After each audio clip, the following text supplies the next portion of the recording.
तो देखो बच्चों, अपना जो यूनिट चल रहा है, और ये यूनिट चल रहा है क्या? ऊष्मा रसायन, थर्मोकेमिस्ट्री। ओके। आज हम इस यूनिट में जो टॉपिक्स डिस्कस करेंगे, उनमें पहला तो है entropy change of system means ideal gas in different process. गैसीय तंत्रों का विभिन्न प्रक्रमों में एंट्रोपी परिवर्तन।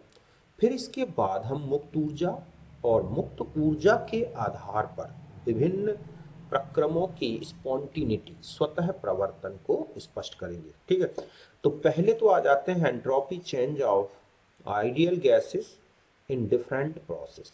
जो आदर्श गैसें हैं, उनके विभिन्न प्रक्रमों में जो एंट्रोपी परिवर्तन होते हैं, उनके संबंध।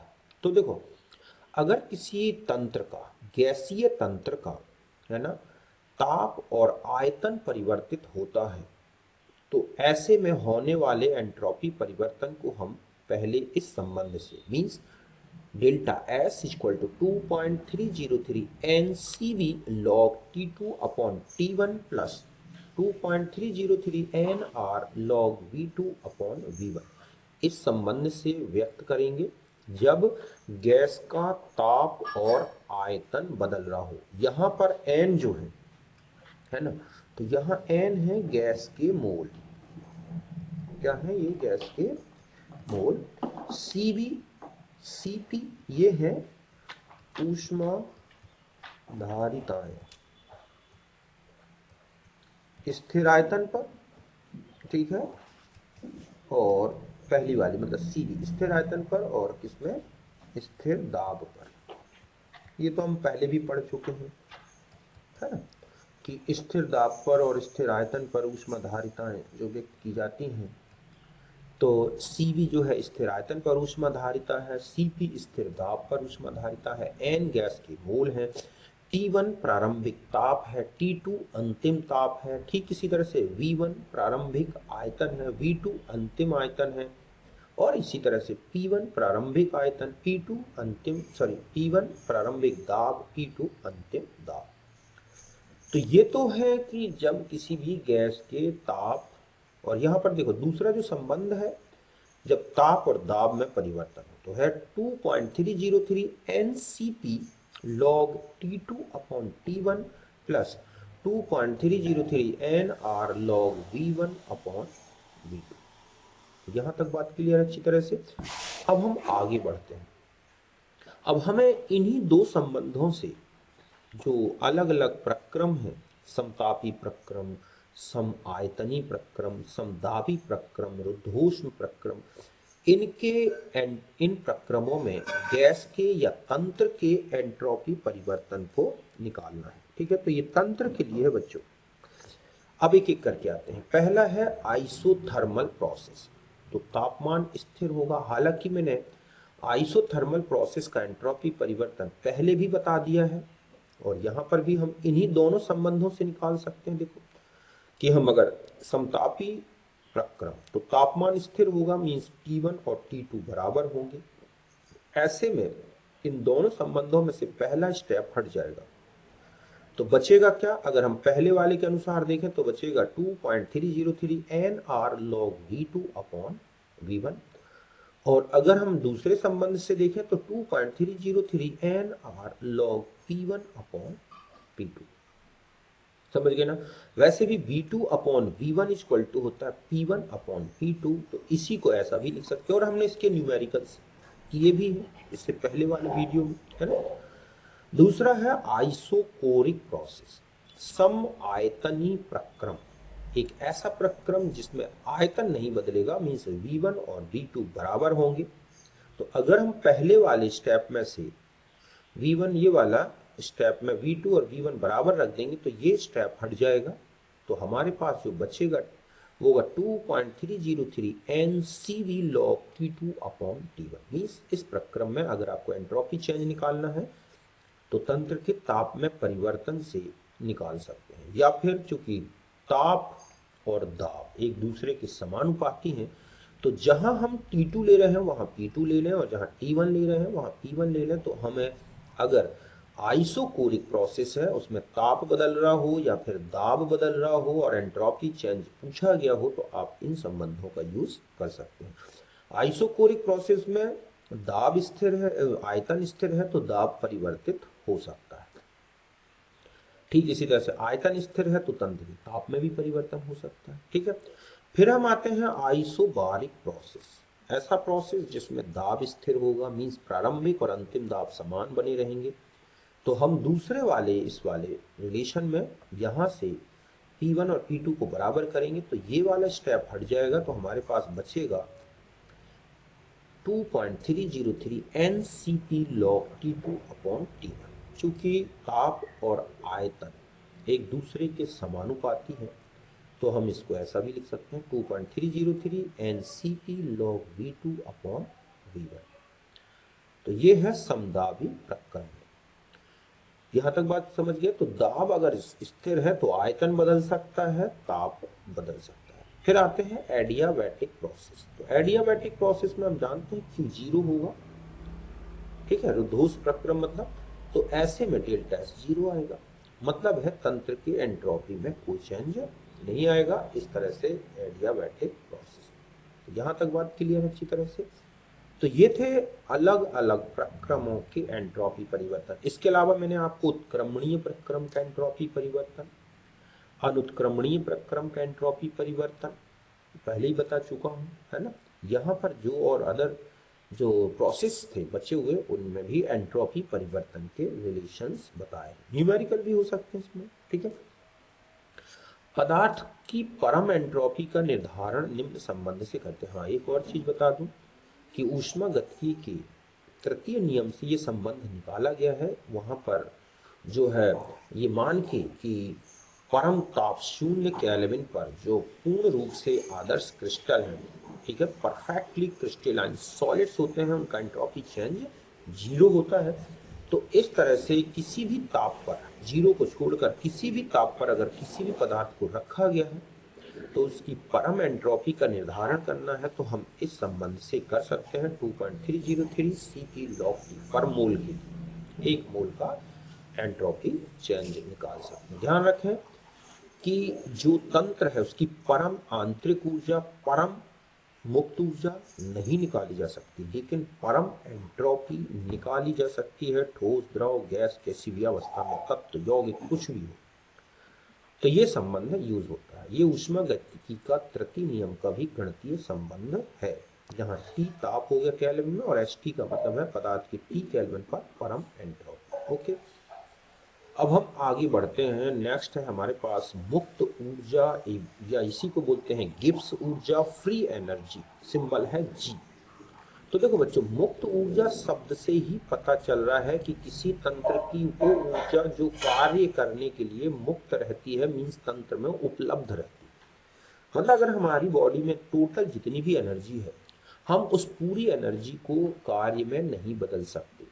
हम अपनी वो ऊर्जा जिसको कार्य में बदल सकते हैं, या हमारी ऊर्जा का कुल वो भाग जो उपयोगी कार्य में बदल रहा होता है, उस उपयोगी कार्य के संगत जो ऊर्जा आप यूज कर रहे हैं वही मुक्त ऊर्जा है। उपयोगी कार्य का मतलब ये नहीं कि उपयोग में आने वाला है। उपयोगी कार्य का मतलब है कि तंत्र में जब कोई कार्य होता है, यांत्रिक कार्य, तो दो प्रकार से होता है। एक तो होता है कि तंत्र बाहरी दाब के संबंध में होता है। तो गैसीय तंत्र अगर मान लो रखा हुआ है, ऐसे हम समझें कि ये है पिस्टन लगा हुआ है और यहाँ से कोई प्रोसेस चल रहा है, ठीक है, यहाँ कोई काम हो रहा है, तो इसके ऊपर एक बाहरी दाब भी लग रहा होगा, है ना, वायुमंडल का। तो यहाँ वायुमंडल है तो वायुमंडल का दाब लग रहा होगा, तो गैस जब ऊपर पिस्टन चल रहा होगा, ऊपर की तरफ उठेगा, तो इसमें जो कार्य हो रहा होगा वो दो कार्य का सम होगा। एक तो ये है बाहरी दाब के विरुद्ध कार्य, ठीक है, और एक यहाँ पर कोई ना कोई उपयोगी कार्य हो रहा है। मान लो यहाँ पर कोई यांत्रिक मशीन चल रही है, तो ये कार्य तो उपयोगी कार्य है, और ये जो है इसके ऊपर ये जो इस तरह से दबाव पड़ रहा है, इस दबाव के विरुद्ध जो कार्य होता है जिसे हम बोलते हैं PΔV, ये उपयोगी कार्य नहीं है, ये तो होना ही होना है। तो जो कुल कार्य हुआ, उपयोगी कार्य और दाब आयतन कार्य, उसको बोलते हैं W मैक्सिमम। तो इस मैक्सिमम में दो कार्य हो रहे हैं, W useful plus W EW, है ना। तो इन्हीं दो कार्य का योग है अधिकतम कार्य। तो इस अधिकतम कार्य में से दाब आयतन कार्य हटा दिया जाए तो जो कार्य निकलेगा बाहर उसे ही क्या बोला गया बच्चों, यहाँ उपयोगी कार्य। तो वो ये कह रहा है कि प्रक्रम जब चले और दाब आयतन कार्य को छोड़कर कोई भी और कार्य करता है तंत्र, तो उस प्रक्रम में जो भी ऊर्जा लग रही है उसी ऊर्जा को बोला गया है मुक्त ऊर्जा। हम ऐसे भी कह सकते हैं कि तंत्र की कुल ऊर्जा एवं अप्राप्य ऊर्जा, अनअवेलेबल एनर्जी, मतलब जो अवेलेबल नहीं हो सकती प्रक्रम के दौरान, उसका अंतर ही क्या कहलाता है, मुक्त ऊर्जा। कि तंत्र की कुल ऊर्जा में से अप्राप्य ऊर्जा हटा दो, अनअवेलेबल एनर्जी हटा दो, जो नहीं निकाल सकते हम, तो जो डिफरेंस बना हुआ है मुक्त ऊर्जा, उसी मुक्त ऊर्जा का उपयोग हम किसी कार्य में कर सकते हैं। तो तंत्र की कुल ऊर्जा जो होती है एंथैल्पी है, जो कि उसकी आंतरिक ऊर्जा और बाहरी दाब के विरुद्ध किए गए कार्य की ऊर्जा का सम है। उसमें से तंत्र की अप्राप्य ऊर्जा मतलब TS कहलाती है, इसको माइनस कर दो तो जितनी ऊर्जा बची वो है मुक्त ऊर्जा। तो तंत्र की कुल ऊर्जा आंतरिक ऊर्जा प्लस बाहरी दाब के विरुद्ध किए गए कार्य, इसका सम हो गई। और इसमें से आप वो ऊर्जा जो आप प्राप्त नहीं कर सकते उसको हटा दो, तो जो डिफरेंस बचा वो है G, मतलब G equal to H minus TS। और आंतरिक ऊर्जा परिवर्तन के जैसा ही मुक्त ऊर्जा परिवर्तन भी होता है, ठीक है। तो हम इसे ऐसा लिख सकते हैं, मुक्त ऊर्जा परिवर्तन delta G equal to delta H minus T delta S। ये है स्थिर ताप एवं दाब पर। स्थिर दाब है तो डेल्टा H होता है और स्थिर ताप पर TS होता है। तो इस तरह से इसी को बोला गया है गिब्स हेल्महोल्ट्ज इक्वेशन। तो बात अच्छी तरह समझ गए ना कि किसी तंत्र की वो ऊर्जा जो उपयोगी कार्य मतलब बाहरी कार्य करने के लिए उपलब्ध होती है उसे बोला गया है मुक्त ऊर्जा। हम जो भी कार्य करते हैं, चलते फिरते उठते बैठते हैं, ये सब जो ऊर्जा लग रही है इन सब कार्यों में, वही हमारी मुक्त ऊर्जा। तंत्र की कुल ऊर्जा कितनी है उसमें से अप्राप्य ऊर्जा हटा दो तो निकल आएगी मुक्त ऊर्जा। और मुक्त ऊर्जा, एंथैल्पी परिवर्तन और एंट्रोपी परिवर्तन, इन सब के संबंध को बोला गया है गिब्स हेल्महोल्ट्ज इक्वेशन। ठीक है। अब एक एक करके हम लक्षण समझते हैं। मुक्त ऊर्जा के लक्षण, मात्रात्मक गुण एवं अवस्था फलन। ध्यान रखें, तंत्र की मुक्त ऊर्जा एक मात्रात्मक गुण है। क्यों? क्योंकि ये तंत्र की आकार, द्रव्यमान, उसकी प्रकृति इस पर डिपेंड करती है। इसके अलावा अवस्था फलन है, मतलब मुक्त ऊर्जा परिवर्तन निकालना है तो हम G2 माइनस G1 कर देंगे, है ना। फिर आता है delta G equals to minus useful. मतलब है कि मुक्त ऊर्जा में जो कमी है, या हम ऐसा भी लिख सकते हैं इसको कि minus delta G equal to W useful. ठीक है, मतलब उपयोगी, कि जो भी उपयोगी कार्य होगा उसमें तंत्र की मुक्त ऊर्जा घटेगी। अब आता है यूजफुल वर्क क्या है, तो कुल तंत्र द्वारा किया गया कुल कार्य, अधिकतम कार्य ये है, ठीक है, कार्य। और ये जो कहलाता है ये है दाब आयतन कार्य, है ना। तो तंत्र के कुल कार्य में से दाब आयतन कार्य हटा दो तो बचा यूजफुल। यूजफुल वर्क जब भी होगा तो तंत्र की मुक्त ऊर्जा में कमी आएगी, ये संबंध है, ठीक है। और आपने इसको उसमें ही पढ़ा है विद्युत रसायन में कि minus delta G equal to NFE, cell द्वारा किया गया उपयोगी कार्य मुक्त ऊर्जा में कमी के इक्वल होता है। अगर किसी प्रक्रम के स्वतः प्रवर्तन को स्पष्ट करना है तो स्वतः प्रवर्तन में ये ध्यान रखें delta G system equal to होता है minus T delta S total. ये संबंध है किसी प्रक्रम के स्वतः प्रवर्तन को स्पष्ट करने के।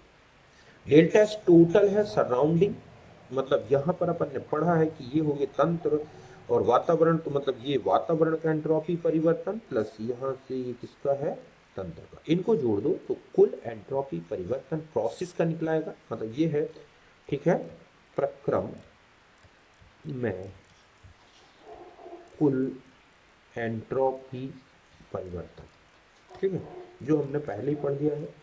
और ये है तंत्र का मुक्त ऊर्जा परिवर्तन, ठीक है, इस तरह से। ये है स्वतः प्रवर्तन की एक शर्त। अब देखो यहाँ पर अगर डेल्टा जी सिस्टम जीरो हो, डेल्टा एस टोटल जीरो हो तो साम्य अवस्था हो, प्रक्रम मतलब तंत्र प्रक्रम के दौरान साम्य लागू रखेगा।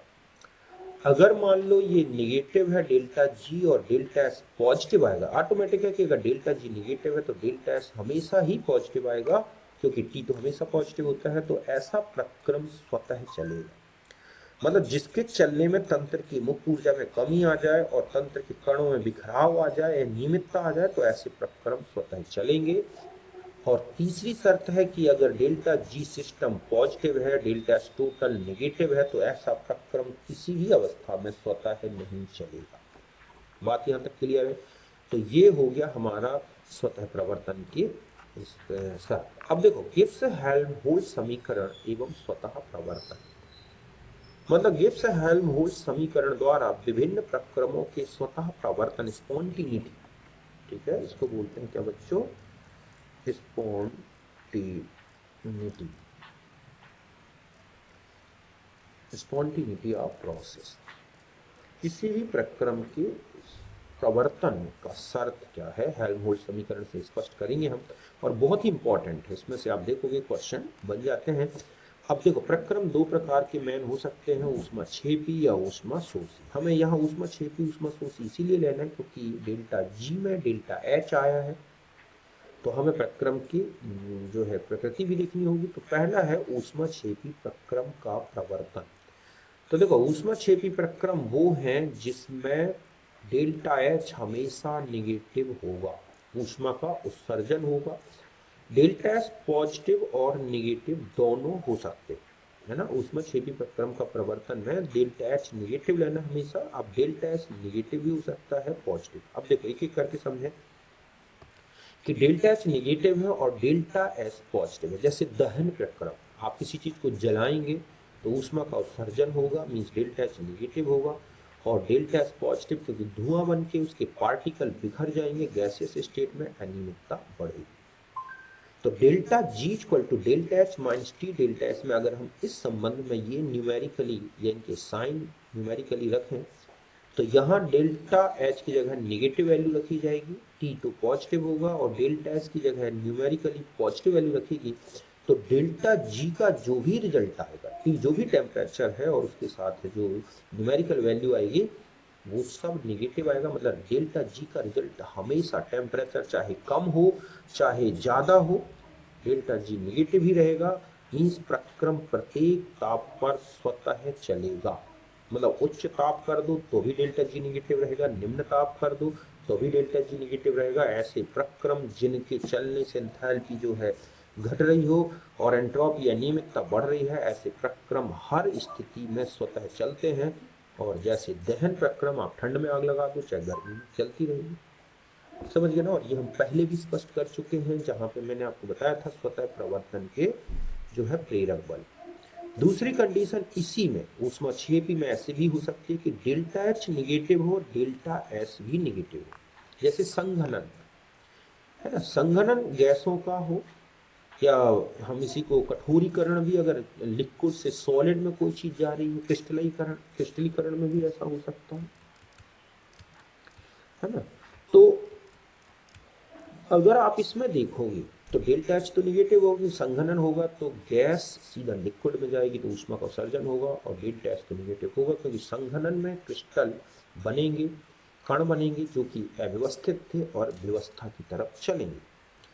तो delta G equal to delta H minus T delta S में डेल्टा एच निगेटिव रखें फिर माइनस और डेल्टा एस निगेटिव, तो हमारे पास डेल्टा जी आएगा negative V plus V into T. अब यहाँ देखो, यह संबंध बता रहा है कि डेल्टा जी निगेटिव भी हो सकता है, पॉजिटिव, ये डिपेंड करेगा इस पर, ये वाली वैल्यू पर, ठीक है। कि ये जो है कि अगर निम्न ताप है, ताप इतना है कि टी डेल्टा एस का जो गुणनफल है या जो परिणाम है वो डेल्टा एच से कम रहे तो डेल्टा जी निगेटिव आ जाएगा। अतः प्रक्रम निम्न ताप पर स्वतः होगा। जैसे संघनन कराना है ना, तो ताप कम रखना पड़ेगा ना, तभी तो गैसें द्रवित होंगी, है ना। ये संघनन है, द्रवीकरण इसी को बोल सकते हैं।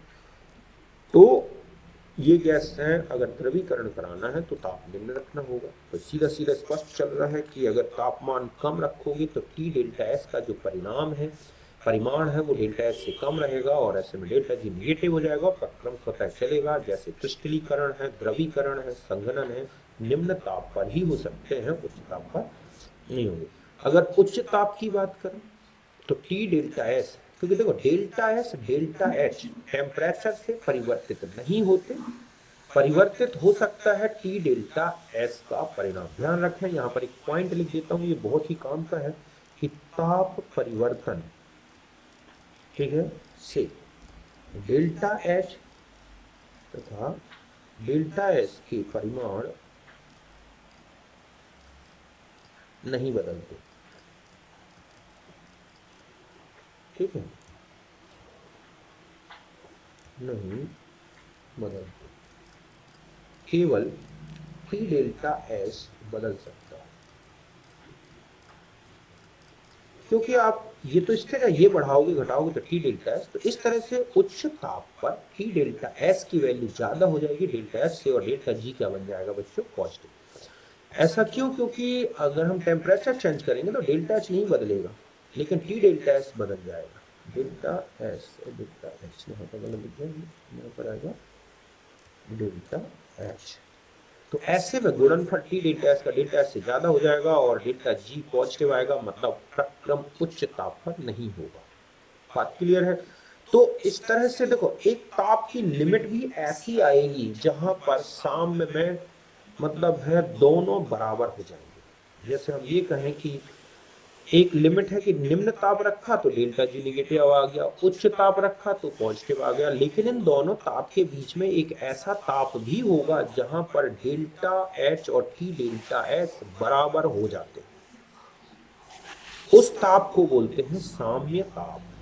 समझ गए बच्चों कि इस प्रकार का प्रक्रम जिसमें डेल्टा एस निगेटिव हो और डेल्टा एच निगेटिव हो, यहां पर हम लिखें कि डेल्टा एच निगेटिव हो, डेल्टा एस निगेटिव हो, तो स्वतः प्रवर्तन का ताप टीएसपी की गणना करनी है। तो देखो बच्चों, ये टीई क्यू यहां पर जो है T delta S equals to delta, ठीक है, एच, मतलब ये वो ताप है जहां पर, यहां पर मैं ऐसे लिख दे रहा हूं कि साम्य ताप, अगर आपसे पूछ ले तो साम्य ताप टी ए क्यू, तो यहां पर T delta S equal to delta H.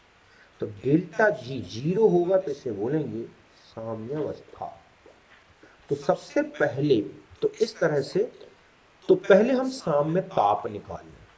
तो साम्य ताप निकालेंगे तो हम delta H equal to T E Q delta S ऐसा लिख सकते हैं। मतलब हम साम्य ताप निकालना चाहें तो हम ऐसा लिखेंगे कि delta H equal to T E Q delta S, ये लिखा हमने साम्यावस्था में, ठीक है। तो जब मैंने इस साम्यावस्था में ऐसा लिख दिया तो टी ई क्यू निकाल सकते हैं। ये वो ताप है जहां पर टी डेल्टा एस और डेल्टा एच बराबर होंगे, तो ये आ गया साम्य ताप। अब देखो, इस ताप से अगर आप नीचे रहेंगे और इस ताप से ऊपर रहेंगे, तो अगर इस ताप टी ई क्यू से अगर हम निम्न ताप रखते हैं, मतलब प्रक्रम का जो तापमान है अगर वो टी ई क्यू से नीचे है, समझ गए ना, तो प्रक्रम स्वतः काम करेगा, मतलब उसमें स्वतः प्रवर्तन होगा। और अगर तंत्र का तापमान टीई क्यू से ऊपर कर दिया तो फिर प्रक्रम स्वतः नहीं चलेगा। तो यहां पर ध्यान रखना है कि ये जो यहां पर अभी आपने देखा था कि निम्न ताप पर ही ऐसा प्रक्रम स्वतः चलेगा, तो तंत्र का आपको यहां पर ऐसे ध्यान से कि तंत्र का ताप, मतलब हम ये कहें कि टी एस पी स्पॉन्टेनियस ताप, तंत्र का ताप टीईक्यू से कम है तो प्रक्रम स्वतः चलेगा। समझ गए ना? और टीएसपी अगर ज्यादा है टीईक्यू से तो प्रक्रम स्वतः नहीं चलेगा। ये तब की कंडीशन लिखी है मैंने जब प्रक्रम में दोनों निगेटिव थे। तो इस तरह से टीई क्यू आपको डेल्टा एच और डेल्टा एस से निकाल लेना है। और फिर अगर ऐसा क्वेश्चन कुछ लिखा है कि बताएं वो ताप क्या होगा जब इस तरह का प्रक्रम स्वतः काम करेगा, तो आपको पहले टीई क्यू निकाल लेना है। अगर तंत्र का तापमान टीई क्यू से कम है तो प्रक्रम स्वतः चलेगा, और ज्यादा है तो नहीं चलेगा। जैसे हम इसी रिएक्शन में देखें N2 3H2 2NH3, delta H ये है और डेल्टा एस ये। इस प्रक्रम के स्वतः प्रवर्तन का ताप क्या होगा? तो पहले हम टीई क्यू लिखेंगे, डेल्टा एच को भी हम जूल में ले लें, डेल्टा एच तो जूल में है ही। तो ये आप T E Q delta H upon delta S के बेस पर ये न्यूमेरिकली वैल्यू रखी तो आया 481 केल्विन। यहाँ केल्विन में आएगा टेम्परेचर, क्योंकि जो एस है डेल्टा एस उसकी यूनिट में केल्विन आ रहा है। तो इसका मतलब है कि प्रक्रम का अगर स्वतः प्रवर्तन कराना है तो जो स्पॉन्टेनियस टेम्परेचर है वो 481 केल्विन से कम रखना होगा, तब अमोनिया का फॉर्मेशन स्वतः चलने लगे। समझ गए ना? तो इस तरह से किसी प्रक्रम में अगर डेल्टा एच और डेल्टा एस दोनों निगेटिव है तो आपको सामने ये बताना है कि स्वतः प्रवर्तन कब होगा। तो पहले टीई क्यू इस तरह से संबंध से निकाल लें, और ध्यान रखें प्रक्रम तभी चलेगा जब तंत्र का तापमान टीई क्यू से कम। ज्यादा कर दोगे तो प्रक्रम स्वतः नहीं चलेगा। मतलब अगर हम ये कहें कि इससे ज्यादा कि टेम्परेचर 481 केल्विन से ज्यादा है तो प्रक्रम स्वतः नहीं चलेगा। समझ गए ना? तो ये था पहला क्वेश्चन। तो यहां तक बात समझ गए?